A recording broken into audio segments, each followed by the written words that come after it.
what I wanted to do was make a little video about my Ruger collection. A few other guys put up their videos. Mr. 45 Bullet, Bill, I think Oil the Gun did, and Ruger 6 did. And I'm a huge fan of Ruger. Somehow, just through purchasing handguns, Rugers ended up being my the majority of my collection is Rugers. So what I wanted to do is I wanted to put out here my 5 Ruger handguns that I currently have. I pretty much think that these are going to stay in the collection. Not 100% sure about that LC9 yet. Not that I don't like it, but I'm not 100% sure if I'm going to keep that one yet. Rugers, one of the main reasons is, they've been around forever. They're well built, strong machines, and they're at a cost that's very affordable. For somebody like me, I don't want to spend $1,000 on each handgun. There's a few that come up to that level, but for the majority, I like to have a handgun that's reliable, that I can purchase and not break the bank, and it's fun to shoot. And one of the biggest things is they're American made. So what I'll do is I'll just go through some of them here. I'll start off with, I would have to say, my favorite out of all my Rugers. Not my favorite style of handgun, let me make that clear, but my favorite Ruger would have to be my Ruger SP101. I've had the Ruger SP101 for about, I want to say maybe going on 2 years now, not exactly sure. This is the only gun that's loaded on the table. It's because this is my main carry most of the time, except pretty much for the hot summer months here in Arizona. Right now I have them loaded with some Hornady. I think these are Critical Defense. These are 38 specials, the ones that have the little polymer tips inside. This was my first revolver. It wasn't my first Ruger. It might have been my first Ruger. To tell you the truth, I think this was my first Ruger. And I just completely fell in love with it. Mine's, I have the Crimson Trace grip on it. Came with it when I purchased it. I got another video out there on this. This handgun has to have over 338 specials in it, maybe 100, 357, with the cost of the ammo, and those are more not rounds that you shoot through the subby too much for me anyways. So mostly 38 specials and a lot of reloads through this, and I mean it looks pretty much brand new, and I carry this on a daily basis. I carry it in a cheapo, I think, Uncle Mike's holster. It's just comfortable for me. Like I said, this is one of my favorite handguns here, is this revolver, the Ruger SP101. Moving on, let's go into my newest Ruger, which if you watch my channel, you've seen that I picked up the Ruger SR22 pistol.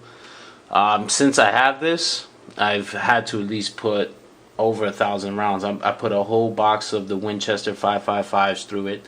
I put around 300 CCI mini mags through it, and I've even put maybe a couple hundred of the what are they called, the Thunderbolt ones, and those are it's cheap ammo, and this thing eats it all. I mean, this is one of the funnest handguns I have just to shoot. My wife could shoot it. I went out to the desert with a few friends. We all shot it.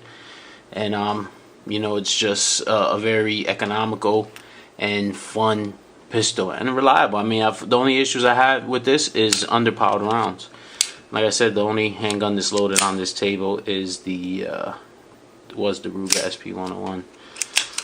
But this has been out for, I don't know, maybe like 6 months, 5 months, not exactly sure. I haven't done anything to this. The same thing with the SP101. I haven't done anything with that. It's just stock. I have the springs. I just never got around to putting them in. I got used to the springs that are currently in it.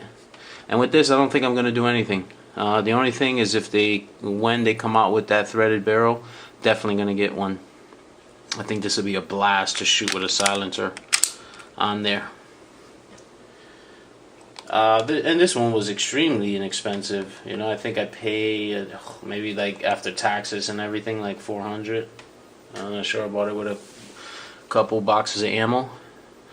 On to the next one is my Ruger LC9. Now this handgun is my main summer carry. And when I say summer carry, like I said, I live in Arizona, so this is when it hits 105, I probably start wearing this. It's definitely on me every time it's 115 and 118. It's just so lightweight. You know, it's a good size. It shoots to 9mm, which is, you know, has more stopping power than the 380, which, you know, they have the LCP. And this one's just, it's not, you know, I won't go to the range and shoot 100 shots with it. I'm guesstimating here because I don't really keep track of how many rounds I put through it. But I gotta have at least 4 or 5 50-round boxes and at least 100 reloads through it. That I've put through this Ruger LC9, and I've had 0 malfunctions to date, 0. And with this one, I haven't really done anything. I mean, if you watch my channel, I did remove the. Let me do a safety check here. Some people might not believe me that they're all empty. I took the blue end off the barrel. You know, I made a video on that. I milled down the loaded chamber indicator just a little, just so that way it pops up about that much. You know, I painted it black. The black's starting to come off. I removed the magazine disconnect, and that's about it. It has a long trigger pull, and it's small, it's snappy. You know, like I said, it's fun to shoot, but it's not something that I put 100 rounds in a range visit. Probably like 50, couple magazines. But this is a great purchase. I mean, I literally, like I said, I carry this, you know, all through the summer months, and I'm not dissatisfied with the purchase. Truthfully, I've been looking at that new SIG P9, I think it's 938, and I've been kind of looking at that. And you know, me personally, I don't need 2 mouse guns, and I consider that a mouse gun. But I've been looking at that. I don't have any SIGs, and I think that might be a good point. That price range is a little tough for what I want to spend, but with a trade-in, it'll make it reasonable. I haven't made that decision yet. You guys let me know if that's a good idea or not. The next gun, and I have videos on all of these guns except my Ruger Mark III. I figured, you know, there's 8 million videos on YouTube about this, but this was my first 22 I've ever owned. Was this Ruger Mark III right here, and I purchased this just on a trip to Cabela's one day, and I picked this up. You know, I got it for $300. You know, it's not including tax or whatnot. Again, that's empty. And, you know, what can you say about the Ruger Mark III? Anybody who's into handguns knows what this means. You know, history, great shooter, accurate as hell. On this, all I did was take out the magazine disconnect, and it's just because it was bothering me. It gave me really big issues with the magazine. And once you take that off, it's like a regular handgun. It's like a pistol should be. I put in one of those Volkason's bushings in there. I'm not even sure that's what you call them. But I think everybody should have a Ruger Mark III in their collection.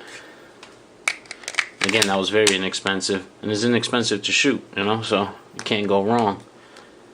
I want to get that. I want to get the light one though. I wonder if I could just get the upper on that.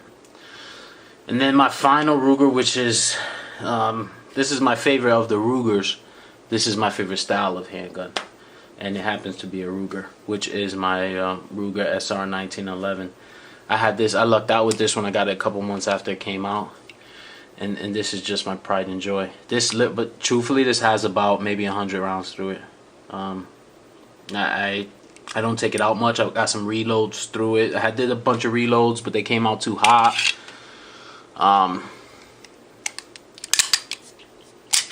Empty.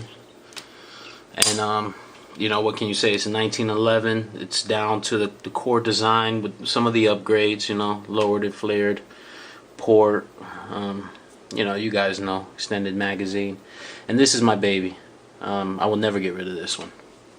And I say never, but you know that's a lie. Yeah, anybody who owns guns knows that that's not a true statement. But again, so here's my Ruger collection. Like I said, I've really became a fan of Ruger. Made in USA, great price point. You know, the one thing that I probably don't like the best about them is when they come out with their super safeties or some of their proprietary items that make it hard for you to alter or you know, change around some of the gun features like other guns might allow you to. But you know, I like Ruger so much. I've been looking for a rifle forever. I'm finally like really getting serious about it. I'm thinking of picking up the Ruger Mini 14, or even going crazy and getting the 5.56, even though that's extremely expensive. But you know, I've heard nothing but great reviews. So I wanted to make this video, kind of piggyback off of you know, the other guys who put it on, and you know, if you guys have some Rugers, and why don't you show them off, you know? Alright guys, I don't want to make this too long, so let me know what you think, and let me know if I should get rid of that or not. Alright guys, later.